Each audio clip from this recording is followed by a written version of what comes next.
শ্রীকৃষ্ণের বাণী। হে অর্জুন, তুমি যে সময়কে খারাপ বলছো, সেই সময় নিজে খারাপ নয়, খারাপ হয় তোমার দৃষ্টিভঙ্গি, যা পরিবর্তনকে শত্রু মনে করে। গীতায় আমি বলেছি, সময় সবকিছুকে পরিবর্তন করে, কারণ পরিবর্তনই এই জগতের নিয়ম। যে এসেছে সে যাবে, যে উঠেছে সে নামবে, যে অন্ধকারে ঢুকেছে সে আলো দেখবেই। তাই মনে রেখো, কোনো সময় স্থায়ী নয়, না সুখ না দুঃখ। হে মানব, তুমি কষ্ট পাও কারণ তুমি ভাবো এই পরিস্থিতি চিরকাল থাকবে। কিন্তু আমি গীতায় স্পষ্ট করে বলেছি, যেমন শীতের পরে গ্রীষ্ম আসে, গ্রীষ্মের পরে বর্ষা আসে, তেমনি দুঃখের পরে স্বস্তি আসে। যে এই পরিবর্তনকে সহ্য করতে শেখে সে শক্ত হয়, আর যে প্রতিরোধ করে সে ভেঙে পড়ে।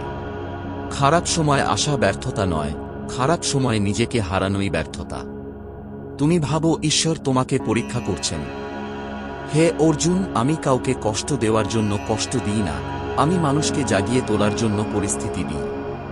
গীতায় আমি বলেছি, আমি কারো পাপ বা পুণ্যের সৃষ্টিকর্তা নই, মানুষ নিজেই নিজের কর্মফলের মুখোমুখি হয়। এই খারাপ সময় তোমার কর্মের শাস্তি নয়, এটি তোমার ভিতরের শক্তিকে প্রকাশ করার সুযোগ। হে মানব, যখন চারপাশ অন্ধকার হয় তখনই নিজের ভিতরের আলো চিনে নেওয়া যায়। সুখের দিনে সবাই পাশে থাকে, কিন্তু দুঃখের দিনে তুমি নিজেকে চেনো। গীতায় আমি বলেছি, মনই মানুষের বন্ধু, মনই মানুষের শত্রু। খারাপ সময় যদি তুমি মনকে নিয়ন্ত্রণে রাখো, তবে এই সময় তোমাকে দুর্বল নয়, গভীর করে তুলবে। তুমি ভয় পাও কারণ তুমি ভবিষ্যৎ কল্পনা করো।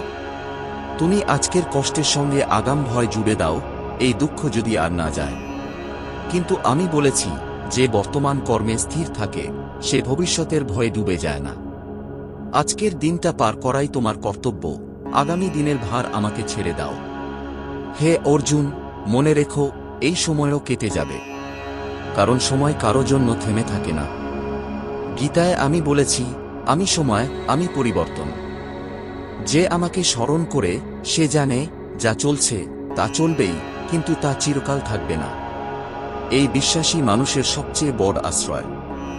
মানুষ খারাপ সময়ে নিজেকে একা মনে করে, কিন্তু আমি বলেছি, আমি সকলের হৃদয়ে অবস্থান করি।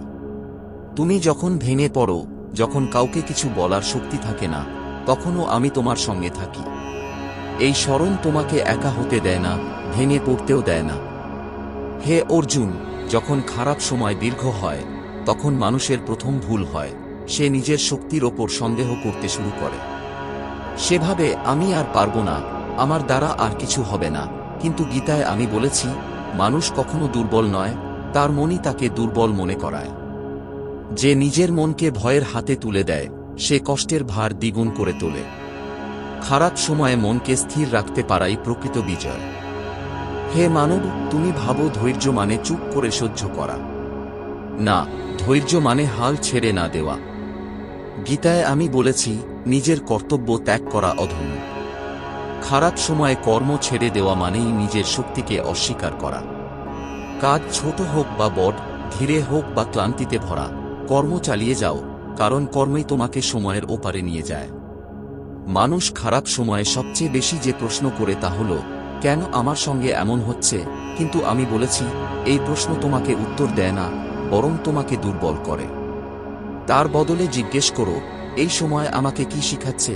যে মানুষ পরিস্থিতিকে শত্রু না ভেবে শিক্ষক হিসেবে গ্রহণ করে, সে ভাঙে না, সে বদলায়। হে অর্জুন, খারাপ সময়ে মানুষের চারপাশে ভিড় কমে যায়, অনেক মুখ সরে যায়, অনেক সম্পর্ক চুপ হয়ে যায়। এতে মন কষ্ট পায়। কিন্তু আমি বলেছি, যে একাকিত্বকে বুঝতে শেখে সে নিজের গভীরতার সঙ্গে পরিচিত হয়। ভিড় না থাকলে তুমি নিজের অন্তরের শব্দ শুনতে পাও। এই নিঃশব্দ সময়ই আত্মবোধের সময়। মানুষ কষ্ট পায় কারণ সে আজকের দুঃখের সঙ্গে আগাম আশঙ্কা যোগ করে। সেভাবে এই কষ্ট যদি কখনো শেষ না হয়। কিন্তু আমি বলেছি, ভবিষ্যৎ এখনো জন্মায়নি, তবু তুমি তার বোঝা আজ বহন করছ। বর্তমান মুহূর্তে স্থির থাকো। আজকের দিনটা পার করাই যথেষ্ট সাধনা। হে মানব, খারাপ সময়ে তুমি যদি নিজেকে অন্যের সঙ্গে তুলনা করো, তবে তোমার কষ্ট বাড়বেই। কারো জীবনে আলো দেখে তুমি নিজের অন্ধকারকে আরও গাঢ় করে তুলো। গীতায় আমি বলেছি, নিজের ধর্মে স্থির থাকাই শ্রেষ্ঠ। প্রত্যেকের পথ আলাদা, প্রত্যেকের সময় আলাদা। তুলনা মানেই নিজের যাত্রাকে অপমান করা। খারাপ সময়ে অনেকেই ঈশ্বরকে দোষ দেয়। তারা ভাবে, আমি তো ভালো ছিলাম, তবু কেন এমন হলো? কিন্তু আমি বলেছি, আমি কারো শত্রু নই, কারো পক্ষপাতী নই। এই জগৎ কর্মের নিয়মে চলে। যা আসছে তা তোমাকে ভাঙতে নয়, তোমাকে প্রস্তুত করতে আসছে। যে এই সত্য বোঝে, তার ভেতরে অভিযোগের জায়গায় গ্রহণ জন্মায়। হে অর্জুন, মনে রেখো, খারাপ সময়ে প্রার্থনা মানে সবকিছু বদলে দেওয়ার অনুরোধ নয়, প্রার্থনা মানে নিজের মনকে শক্ত করার আরতি। আমি বলেছি, যে আমাকে স্মরণ করে, আমি তার অন্তরে সাহস জাগিয়ে তুলি। পরিস্থিতি ধীরে বদলায়, কিন্তু মন বদলালে পথ বদলাতে শুরু করে। হে অর্জুন, যখন খারাপ সময় ধীরে ধীরে সরে যেতে শুরু করে, তখন মানুষ ভাবে সব শেষ হয়ে গেছে। কিন্তু আমি বলি, খারাপ সময়ের শেষ মানে শুধু কষ্টের অবসান নয়, এটি তোমার ভেতরের রূপান্তরের শুরু। গীতায় আমি বলেছি, যে ব্যক্তি দুঃখের মাঝেও স্থির থাকতে শেখে, সে সুখের মাঝেও অহংকারে ভাসে না। খারাপ সময় মানুষকে ভাঙে না, সে মানুষকে পরিণত করে। হে মানব, তুমি যখন পিছনে তাকাও, তখন বুঝতে পারো, যে সময় তুমি সবচেয়ে বেশি কেঁদেছ, সেই সময়েই তুমি সবচেয়ে বেশি শিখেছ। সুখ মানুষকে বিশ্রাম দেয়, কিন্তু দুঃখ মানুষকে জাগিয়ে তোলে। গীতায় আমি বলেছি, জ্ঞান জন্মায় অভিজ্ঞতা থেকে। তাই যে সময় তোমাকে নীরব করেছিল, সেই সময়ই তোমাকে গভীর করেছে। মানুষ খারাপ সময় শেষে অনেক কিছু হারানোর কথা মনে করে। কিন্তু আমি বলি, তুমি আসলে অনেক কিছু পেয়েছ। তুমি পেয়েছ ধৈর্য, পেয়েছ আত্মসংগ্রাম, পেয়েছ সত্যিকারের সম্পর্কের পরিচয়।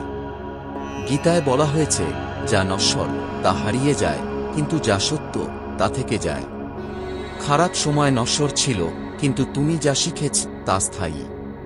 হে অর্জুন, খারাপ সময় পার হলে মানুষের মনে এক ধরনের ভয় জন্মায়, এই দুঃখ যদি আবার ফিরে আসে।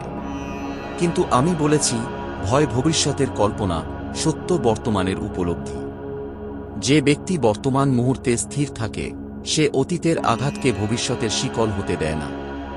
স্মৃতি থাকবে, কিন্তু স্মৃতি যেন ভয় না হয়ে প্রজ্ঞা হয়। অনেকে ভাবে, খারাপ সময় শেষ মানে আগের জীবনে ফিরে যাওয়া। না, হে মানব, তুমি আর আগের মতো নও। গীতায় আমি বলেছি, পরিবর্তনই জীবনের ধর্ম। তুমি এখন আগের চেয়ে বেশি সচেতন, বেশি সংযত, বেশি সহানুভূতিশীল। এই পরিবর্তনই তোমার প্রকৃত অর্জন। খারাপ সময়ের পর সুখ এলে মানুষ প্রায়ই অতিরিক্ত আসক্ত হয়ে পড়ে। সেভাবে এই সুখ যেন কখনো না যায়। কিন্তু আমি বলেছি, আসক্তি ভবিষ্যতের দুঃখের বীজ। সুখকে উপভোগ করো, কিন্তু আঁকড়ে ধরো না। যে সুখকে ধন্যবাদ দিয়ে গ্রহণ করে, সে দুঃখ এলেও ভেঙে পড়ে না। হে অর্জুন, এই সময় তোমাকে শেখায় ভারসাম্য। তুমি এখন জানো, না কষ্ট স্থায়ী, না আনন্দ চিরন্তন। গীতায় আমি বলেছি, যে ব্যক্তি সমত্বে স্থিত, সেই যোগী। খারাপ সময় পেরিয়ে তুমি যদি এই সমত্ব ধরে রাখতে পারো, তবে জীবনের কোনো ঢেউ তোমাকে ডুবাতে পারবে না। মানুষ ভাবে ঈশ্বর শুধু কষ্টের সময় পাশে থাকেন। কিন্তু আমি বলেছি, আমি সব সময়ই আছি। কষ্টে তুমি আমাকে ডাকো, সুখে আমাকে ভুলে যেও না। কারণ যে আমাকে সুখে স্মরণ করে, সে দুঃখে ভেঙে পড়ে না। স্মরণই মানুষের সবচেয়ে বড় শক্তি। সবশেষে এই কথাটি মনে রাখো, খারাপ সময় চলে যায়, কিন্তু সে রেখে যায় একটি দৃঢ় আত্মা। তুমি যদি সেই আত্মাকে চিনে নাও, তবে ভবিষ্যতে কোনো সময় তোমাকে অচেনা লাগবে না। এই সময় তোমাকে শিক্ষা দিয়েছে, প্রস্তুত করেছে, গভীর করেছে। আমি শ্রীকৃষ্ণ। আমি বলি, খারাপ সময় শেষ হবেই, কিন্তু তুমি যদি এই সময় নিজেকে না হারাও, তবে ভবিষ্যৎ তোমাকে হারাতে পারবে না।